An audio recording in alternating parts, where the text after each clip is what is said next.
오늘 하나님께서 우리에게 주신 말씀은 구약성경 이사야 52장 7절의 말씀과 신약성경 로마서 10장 13절로 15절의 말씀입니다. 오늘은 구약의 본문, 신약의 본문 두 곳인데요. 제가 구약의 본문부터 봉독하도록 하겠습니다.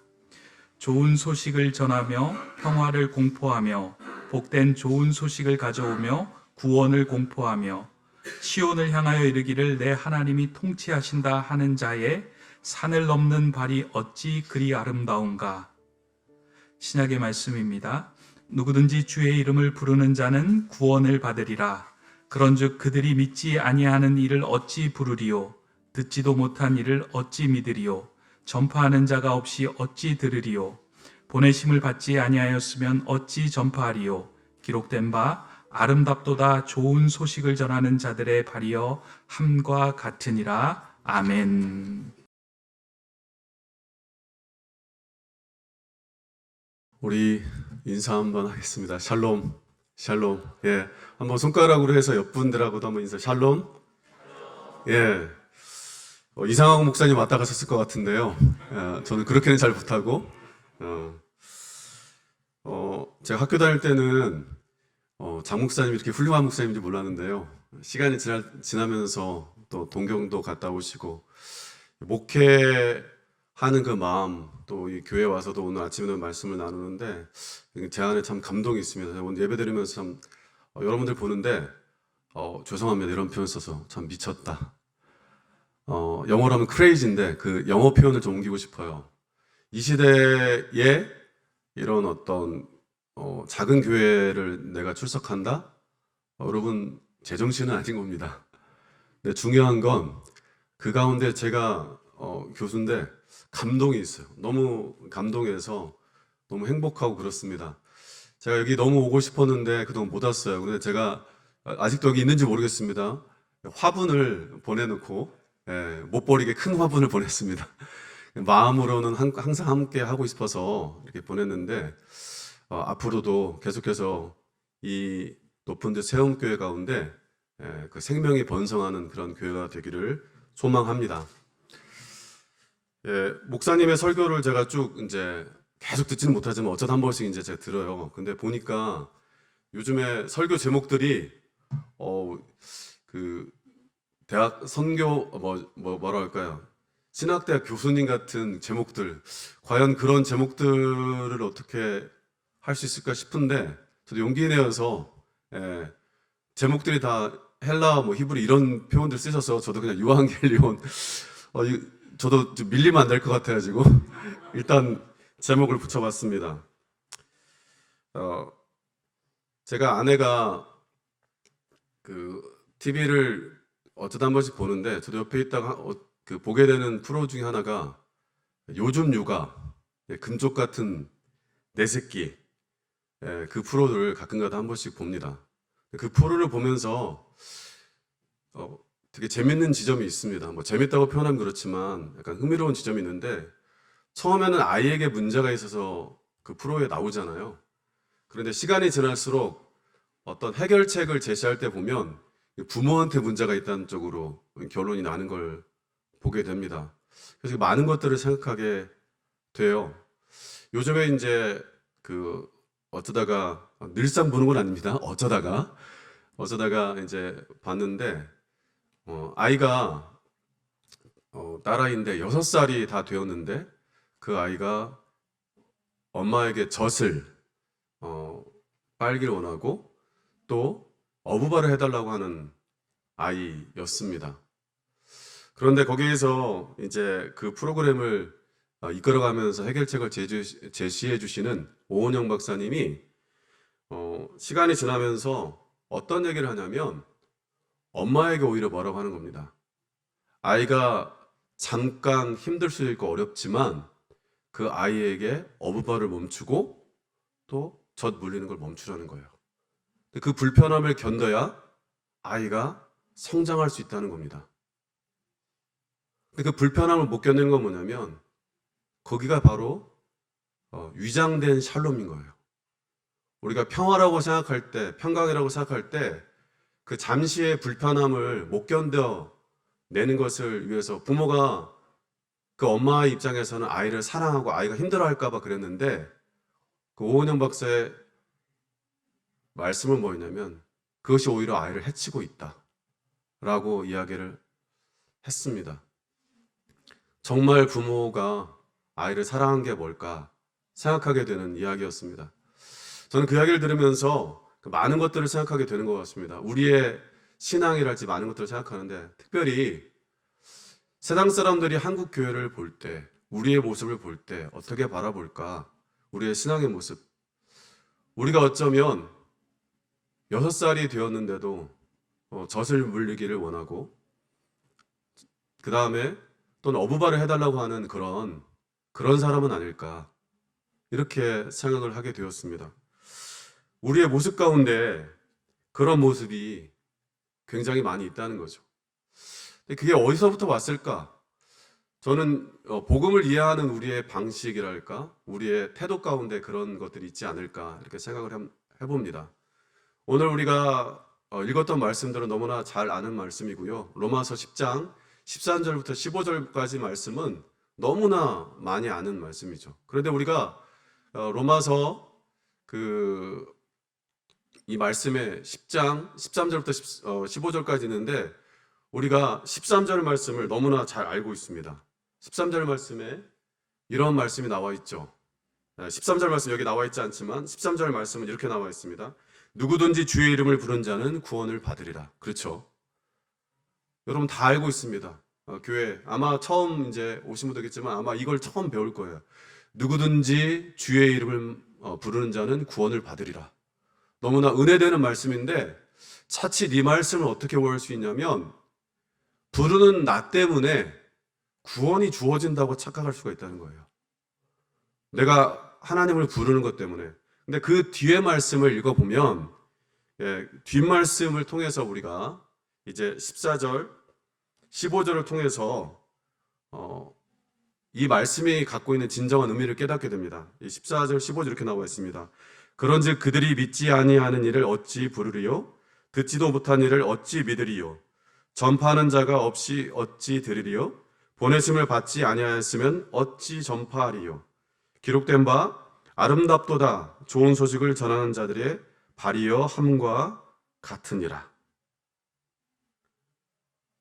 이 말씀이 우리에게 시사해 주는 바가 많습니다.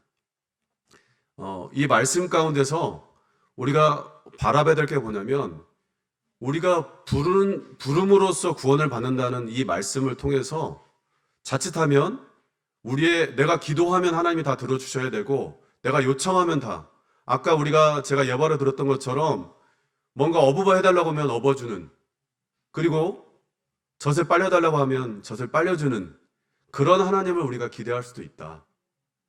그게 이 말씀을 자칫 오해하면 그럴 수 있다는 거죠.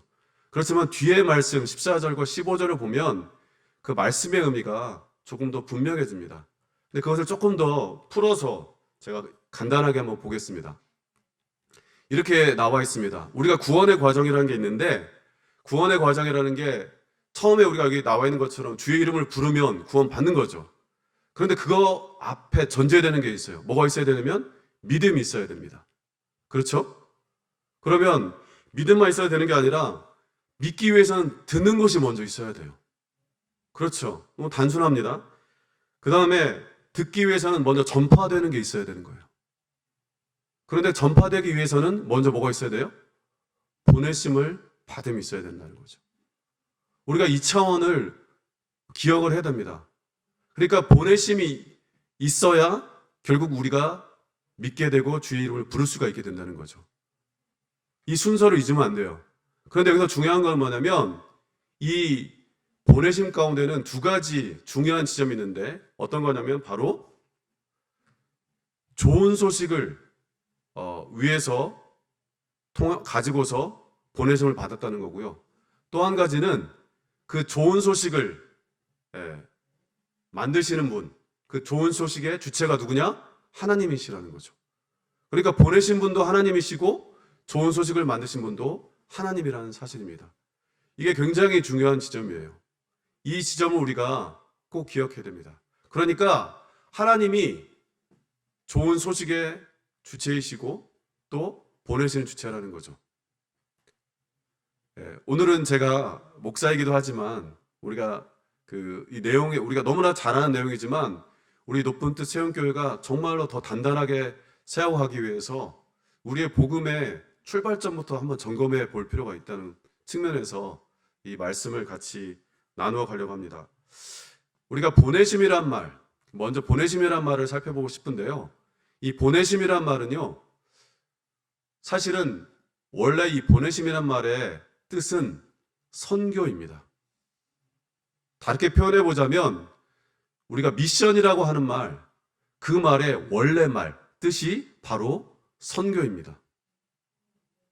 그러니까 우리가 선교하면 뭐 막 대단한 거 뭐 나가서 뭐 할 것 같지만 가장 기본적인 출발점이 뭐냐면 아주 출발점이 바로 보내심, 그것은 선교라는 거예요.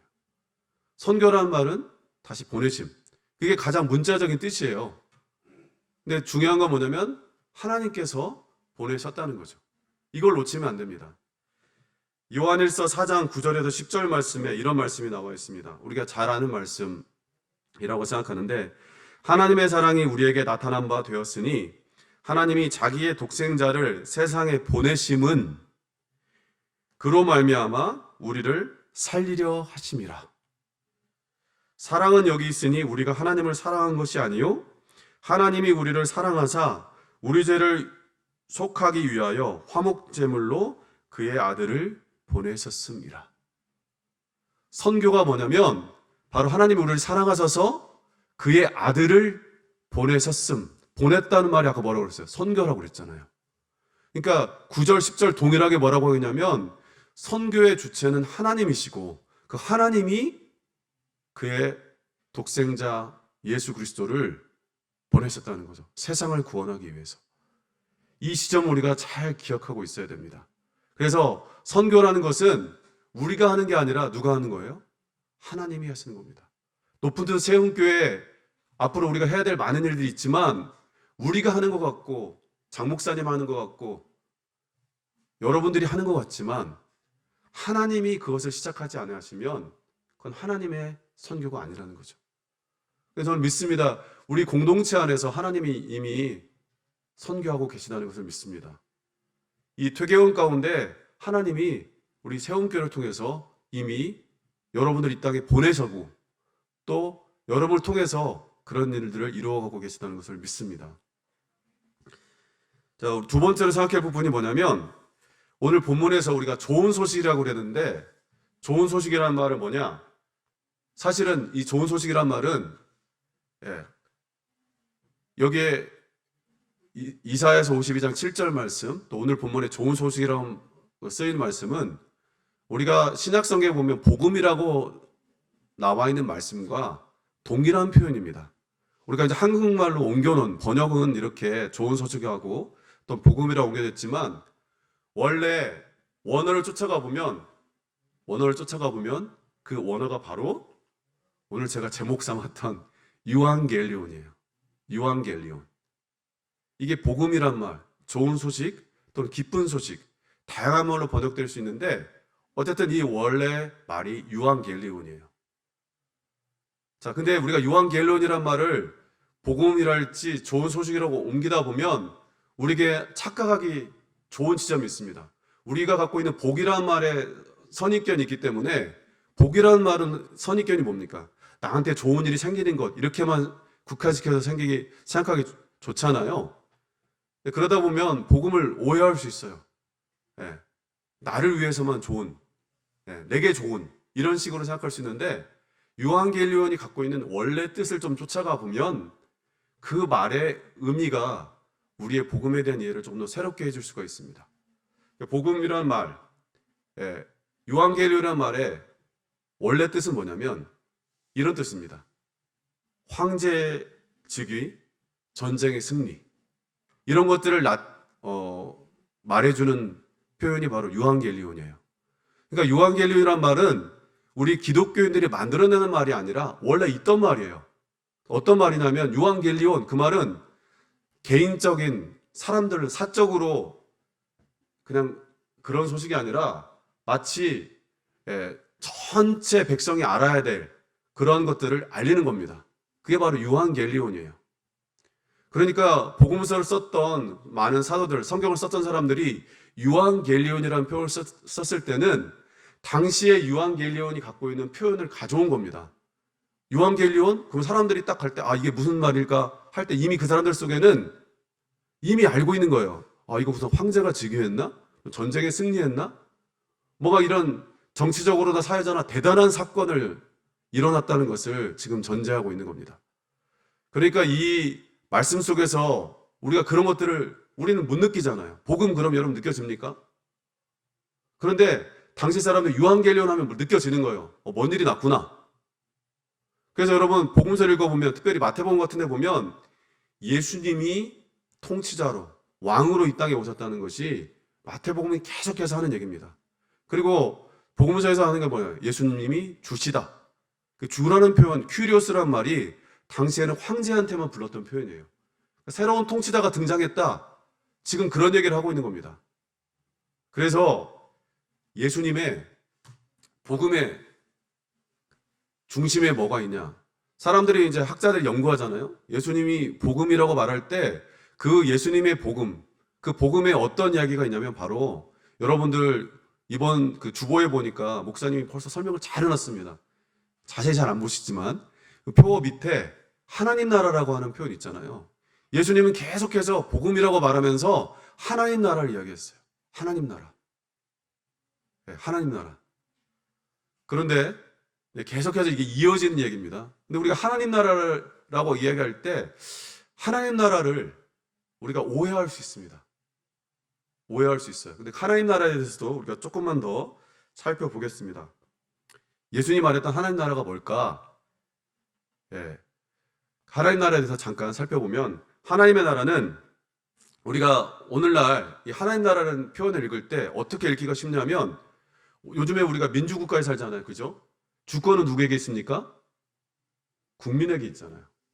그러니까 여러분들이 한 표 한 표 행사에서 대통령이 뽑히고 국회의원이 뽑히니까 그런 나라를 살다 보니까 우리가 나라 그러면 민주국가를 생각해요. 물론 그게 자연스러운 거지만 성경에 쓰여질 때 그 나라라는 표현은 조금 달랐다는 겁니다. 어떤 표현이냐면 아까 말했지만 하나님 나라 그럴 때 그 나라라는 표현이 우리가 민주국가를 살다 보니까 주권이 국민에게 있다고 생각하는 거죠. 그러다 보면 착각이 뭐가 되냐면 자꾸 어떤 나라의 중심이 우리가 되는 겁니다. 세움교회가 되고 걔게 이병옥이라는 사람이 되고 장승철이라는 사람이 되고 그렇게 되기 쉽다는 거예요. 그런데 성경에 나와 있는 원래 표현은 원래는 하나님의 왕국이라고 번역하는 게 맞습니다. 근데 왕국이라고 하면 사람들이 잘 이해를 못할 수가 있고 그런데 사실은 그 뉘앙스를 살리려면 하나님의 왕국이라고 하는 것이 좀 더 정확한 번역입니다. 이게 왜 중요하냐면 여러분 하나님의 나라라는 표현과 왕국이라는 표현의 가장 결정적인 차이는요. 예. 왕국에서는요. 왕이 없으면 안 돼요. 단순하죠. 왕국에서는 왕이 없으면 안 돼. 예, 나라에서는 한 사람씩 몇 명 빠져도 나라가 구성될 수 있지만 왕국에서는 왕이 없으면 안 됩니다. 이게 굉장히 결정적인 차이예요. 이 하나님의 왕국이라고 표현할 때 이 표현이 굉장히 그런 맥락에서 중요합니다. 그런데 우리가 하나님의 나라를 하나님의 왕국이라고 번역하면 그 말 속에 가장 핵심되는 중요한 지점이 있습니다. 이거를 우리가 어떻게 옮길 수가 있냐면 하나님 나라, 하나님의 왕국은요. 그 의미가 이런 겁니다. 하나님의 왕대심. 그렇죠? 우리가 얘기했잖아요. 또 뭐예요? 하나님이 주다라는 거예요. 또 뭐예요? 하나님께서 다스리신다는 겁니다.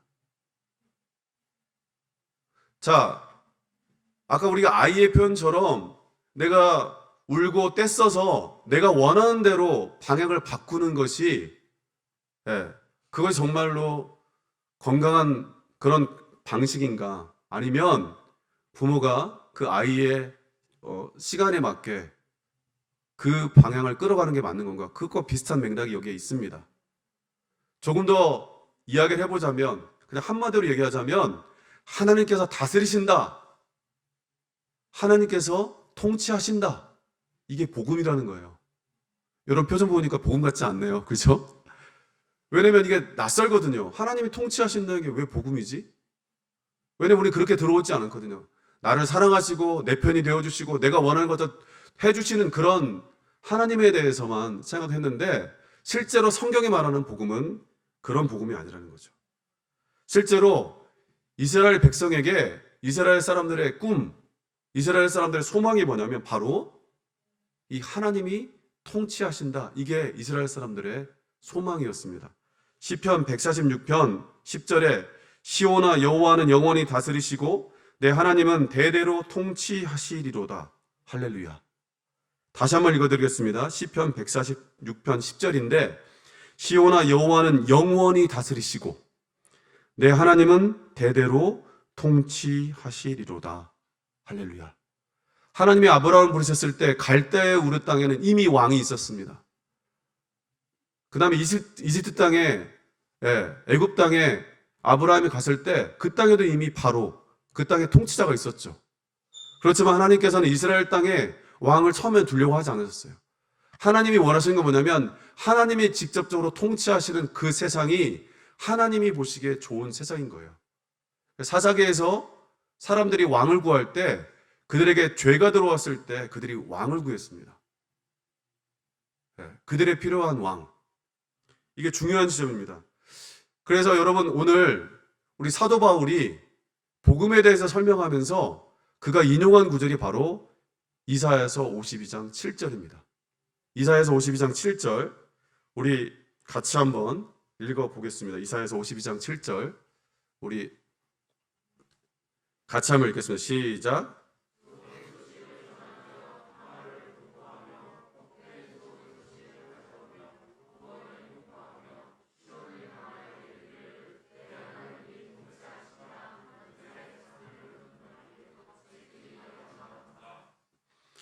아멘.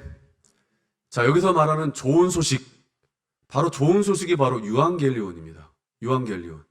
자, 이사야 선지자가 그 표현을 썼을 때 유앙겔리온이라는 표현, 물론 이게 히브리어 쓴 것을 이제 그 70인역이라고 하는 헬라어 성경 속에서 이렇게 유앙겔리온 옮겼는데 그 표현이 중요하기 때문에 이렇게 옮긴 거죠. 그런데 여기서 이 본문 이사야서 52장 7절 가운데서 이 표현은 우리가 잘 봐야 되는데 그 본문을 다시 한번 보여주실래요? 이사야서 보면 좋은 소식이란 말과 구원이란 말은 같은 대꾸입니다. 같은 표현을 바꾼 거예요. 그 다음 좋은 소식이란 말과 구원이라고 하는 말도 같은 표현입니다. 처음에 평화, 구원.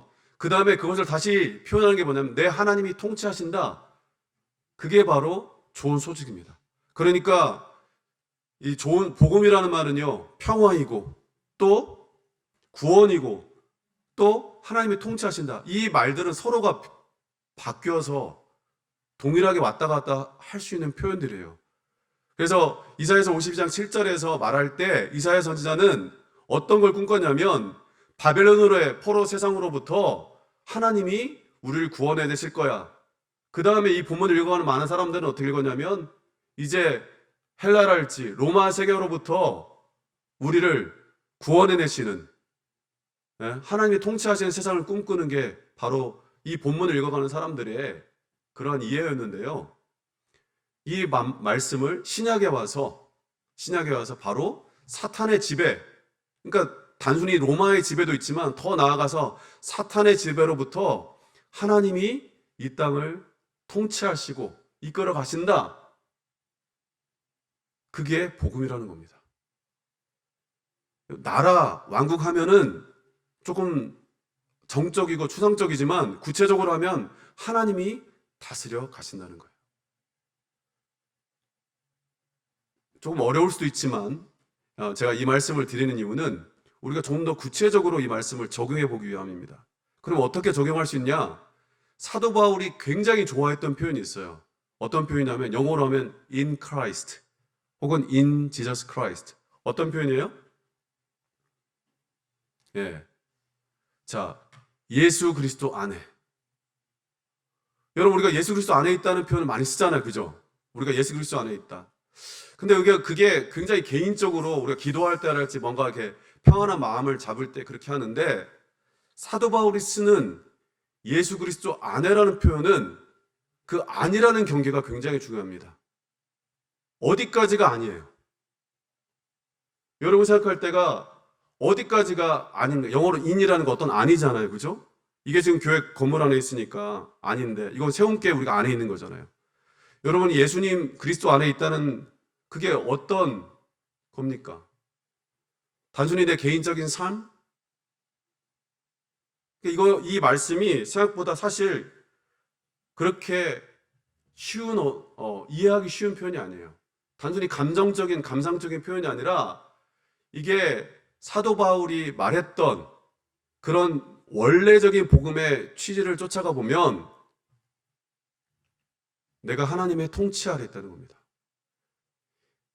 내가 내 삶 안에만 있으면 하나님이 내가 믿는 게 뭐예요? 그냥 내 하나 통치하시는 거예요. 내가 그리스도 안에 있다고 할 때, 내가 만약에 우리 세움교회가 하나님께서 통치하신다고 믿으면 이 범위가 아닌 겁니다. 근데 여러분, 신앙의 분량이 커진다는 게 뭡니까? 나중에 어디까지 커지는 겁니까? 우리가 진짜 하나님을 제대로 믿게 되면 온 세상을 하나님이 통치하신다는 그 믿음을 우리가 갖게 되지 않겠습니까? 그럴 때 우리의 in Christ라고 하는 예수 아니라는 표현은 단순히 내 개인적 삶이랄지 내 여정에만 있는 게 아니라 내 자녀만 잘 되는 차원이 아니라 온 세상을 하나님이 통치하신다는 거죠. 여러분, 우리가 나중에 우리가 하나님 나라 간다고 표현하지 않습니까? 여러분, 그 나라에 왜 가시려는 거예요? 그 나라가 왜 하나님 나라입니까? 자칫 우리가 그 나라에 생명수가 있고 그 나라에 뭐 금은 보석 또 우리가 살아나지 못했던 수많은 뭐 그런 좋은 것들, 귀한 것들이 있기 때문에 하나님 나라일 수 있겠지만 그건 굉장히 부차적인 겁니다. 가장 중요한 건 뭐예요? 하나님이 거기 계시니까. 하나님이 통치하시니까. 그래서 우리가 자칫 내 영혼이 은총 입어 중환제진 벗고 보니 슬픔 많은 이 세상도 천국으로 화도다. 이 찬양의 맥락을 그냥 단순히 개인적인 감상, 그게 아니라 실제로 하나님을 경험하고 믿게 되면 하나님의 통치가 죽어서 이루어지는 게 아니라 이미 이 땅에서부터 통치하고 계신다는 것을 믿게 되는 거죠. 조금 더 확장해서 다르게 표현해 보면 이런 겁니다. 예, 그 마지막의 표현이 바로 샬롬이죠. 여러분, 샬롬이라는 말은요, 평화라는 말도 있지만 온전한, 완전함, 그 다음에 충만함, 수많은 표현이 있는데 이건 하나님과의 관계 가운데서 이루어지는 거예요. 그러니까 이 표현은 그냥 한마디로 요약할 수가 없는 표현입니다. 근데 그거는 뭐냐면 우리가 하나님의 통치를 경험할 때 하나님께서 나를 끌어가시는구나, 내 삶을 끌어가고 계시는구나를 경험할 때 누리게 되는 게 바로 그게 감정적으로 느낄 때는 평강인 거고요. 관계 가운데 누릴 때는 평화인 거고요. 인생 가운데 누릴 때는 번영이고 온전함이 되는 겁니다. 이게 여전히 우리의 일상 가운데 있어. 제 일상 가운데도 여전히 있습니다.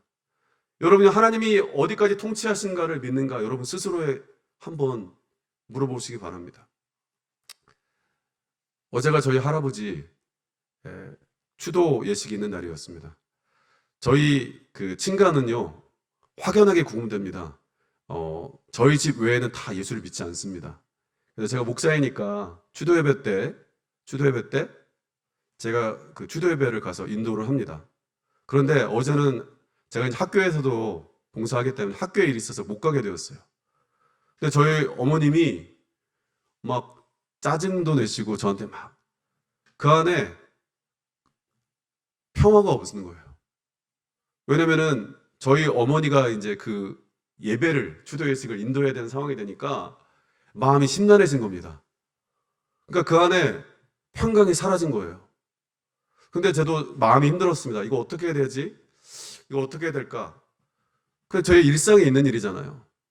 하나님께 기도하면서 제 어머님께 어머니, 이런 상황을 여신 것도 하나님 아니겠습니까? 어머님이 집사님이시고 이제 뭐 명예권사님 뭐 그런 이제 곧 명예권사 받게 되는 그런 상황 가운데 있는데, 명예권사 받을 때는 되게 좋아를 하셨잖아요. 근데 하나님께서 어떻게 보면 권사의 수준에 맞는 그 상황을 하나님께서 허락하신 거 아닌가. 제가 그랬더니 더 화를 내시는 겁니다. 그런 거라면 나 안 받는다고 막 그런 뉘앙스로 말씀을 하세요. 근데 제가 마음이 힘들어서 저도 기도했습니다. 제 안에도 샬롬이 사라진 거죠. 그래서 제 안에 그렇지만 하나님께서 이런 상황을 여신 거라면 이 모든 것 가운데 하나님이 일하고 계심, 통치하고 계심을 보여주십시오.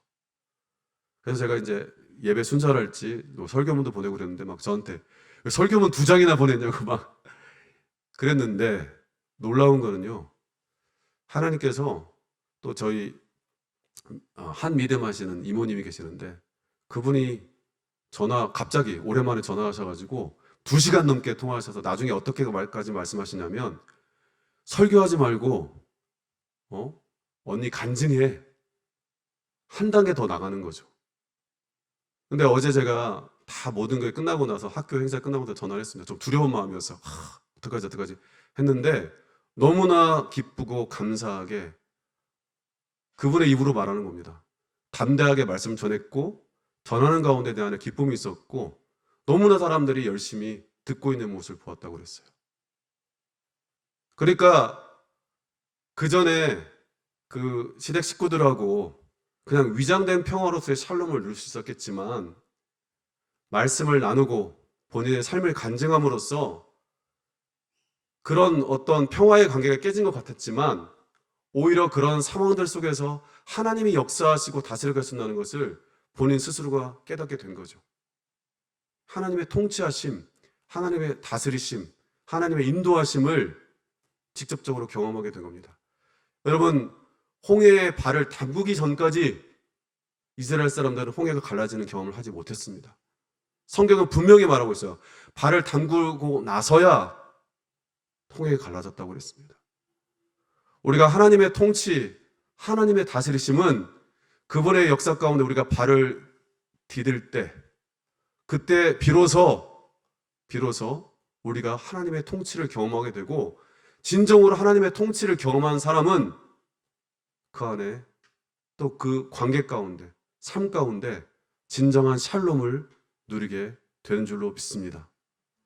사랑하는 여러분, 여러분에게 예수 그리스도 아니라고 하는 그 동그라미는 어디까지 채워 있습니까? 여러분에게는 그냥 개인사, 우리 새로운 교회, 우리 높은 뜻 세운교회 안에만? 아니면 온 세상입니까? 여러분의 원을 더 믿음으로 크게 그리시기 바랍니다. 그 하나님께서는 오늘도 그리고 영원히 우리를 통치해 갈 것입니다. 사랑하는 여러분, 그분의 통치를 믿으면 내 기도가 비록 이루어지지 않고, 비록 내 뜻이 이루어지지 않는 것 같지만, 그 안에 하나님의 평화가 있고 감사가 있게 될 줄로 믿습니다. 여러분의 삶 가운데 진정한 하나님의 샬롬이 있기를 주님의 이름으로 축원합니다. 기도하겠습니다.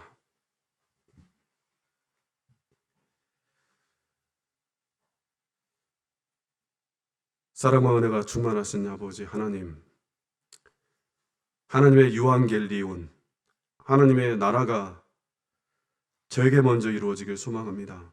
하나님, 우리 장승철 목사님께 먼저 이루어지길 소망합니다. 하나님, 우리 높은 뜻 세움교회 성도들의 삶 가운데 먼저 하나님 나라가 이루어지길 소망합니다. 하나님이 저의 삶의 왕이 되어 주시옵소서. 주가 되어 주시옵소서. 하나님이 왕이 되어 사는 삶, 주가 되어 사는 사람이 저에게 평강이 되고 기쁨이 되고 감격이 되길 원합니다. 주님, 저희를 인도하여 주시옵소서. 하나님, 그래서 저희가 일상 가운데서 평화의 복음을 들고 나가서 주님이 다스리신다는 것을 더욱더 크게 높여 외치는 우리가 될 수 있도록 주님 축복하여 주시옵소서. 이 모든 말씀 예수님의 이름으로 기도드립니다. 아멘.